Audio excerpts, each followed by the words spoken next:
Welcome to the Torqueconomics weekly automotive update leading up to the 29th of June 2025. Let's dive right into our releases and discontinuations monitor. Starting with the sad news that the LC500 may be discontinued in the near future, as Japan gets a Pinnacle edition, which reportedly will come in a similar color to the final run of the V8 IS500, called the Climax edition. The V8 engine codenamed 2UR-GSE, shared by the RCF, IS500, ISF, and the LC500, is likely getting discontinued as emission regulations build. Lexus fans won't have to wait long for something exciting though, as the successor to the legendary LFA called the LFR is in its road test phase, being spotted in California this week. Although this might be out of the reach for the average consumer, as prices are hypothesized to start at $500,000 US.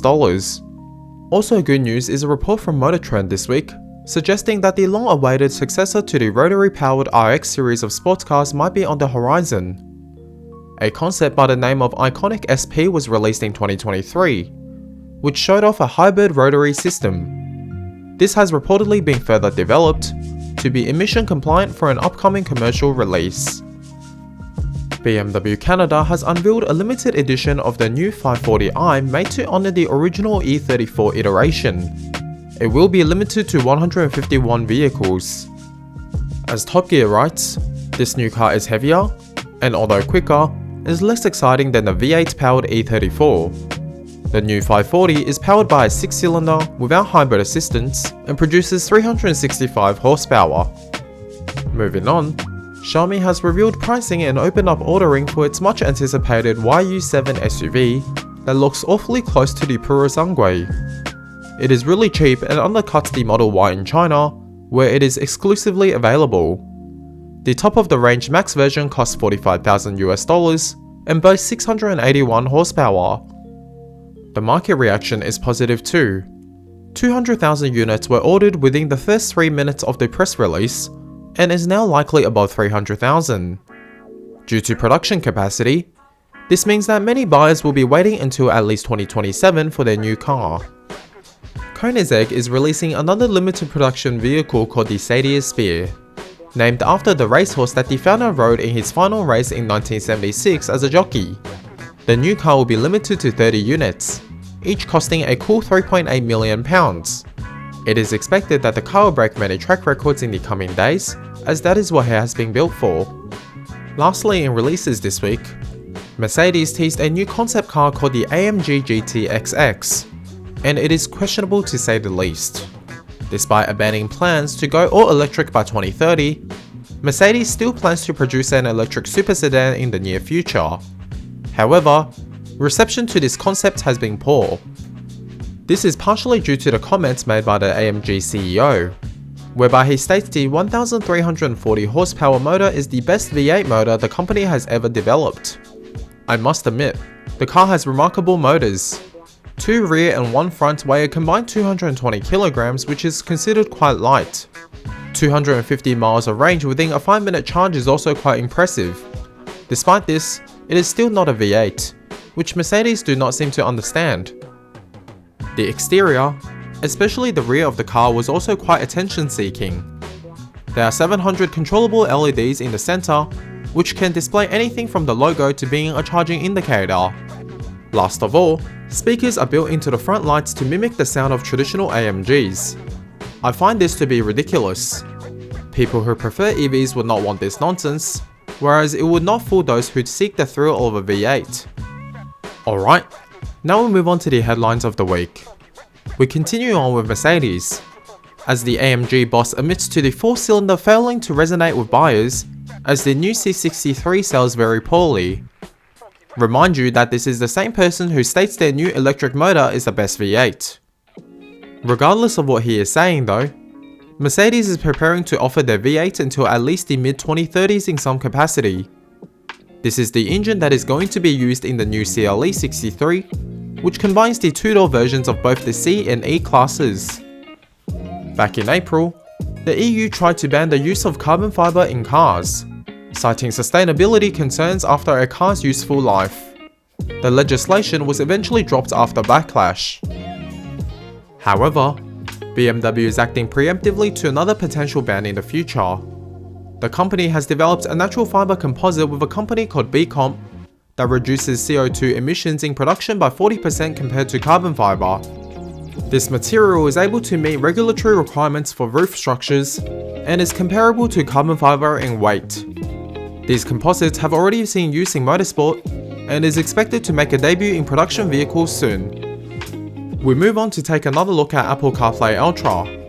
CarPlay Ultra integrates the instrument cluster and climate controls into the Apple ecosystem. It was originally announced 3 years prior, but has only been made available in Aston Martin models this year. Now, the pushback from automakers have been revealed to be one of the reasons for the slow adoption. Financial Times reported that automakers including Mercedes-Benz, Volvo, and Audi have rejected the system in favour of their in-house productions. Renault even went as far as saying this type of system is an invasion of the automakers. Regardless, we should still see Porsche and Hyundai jumping abroad within the coming year. Apple isn't the only tech company hitting brick walls this week within the automotive space though. Intel has decidedly shut down its automotive chip-making business. This is as part of an organisation-wide cost-cutting exercise. Personally, I find this cut to be puzzling, given the potential room for growth in this space. It has been noted that the cut does not affect the Intel subsidiary Mobileye, which develops autonomous driving technology. The company is also separately listed on the Nasdaq. Looking at some motorsport related news, we start with the Austrian Grand Prix.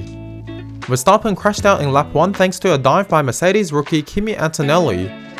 Antonelli was apologetic after the incident, and Verstappen appeared to be content. As expected, McLaren took home another dominant 1-2 finish in the fastest car on the grid. Piastri now leads the driver championship by a narrow margin of 15 points, whilst the gap between second and third widened to 61. It is very unlikely that Verstappen will be able to catch up in the remainder of this season. A BMW M4 took the win in the annual Nürburgring 24 hours at the top-level GT3 class. The race was led by a Manthey 911 for most of its duration. However, it was punished by a 100-second penalty for an unsafe overtake that led to a GT4 class Aston Martin to flip. Let's talk about Tesla now. The company had begun its autonomous driving tests on the 22nd of June in Texas. Price for fares have been set at a flat rate of $4.20. The service is currently geographically fenced into a small region within Austin at this stage, which is much smaller than that of the Waymo operation zone as at the same time. There is also the glaring miss of actual Robotaxi models as originally promised in place of the Model Ys currently used. As reviewers piled onto the service, people have noticed the addition of a self-cleaning camera that is not available on the Model Ys people can buy, as well as a Tesla employee sitting on the front seat in case of an emergency. Some people have gathered on the streets to protest the launch of the Robotaxi service. Their concerns appear to have been warranted, given that safety regulators are looking into incidents whereby these Model Ys have been violating traffic laws, as shown in the clip below.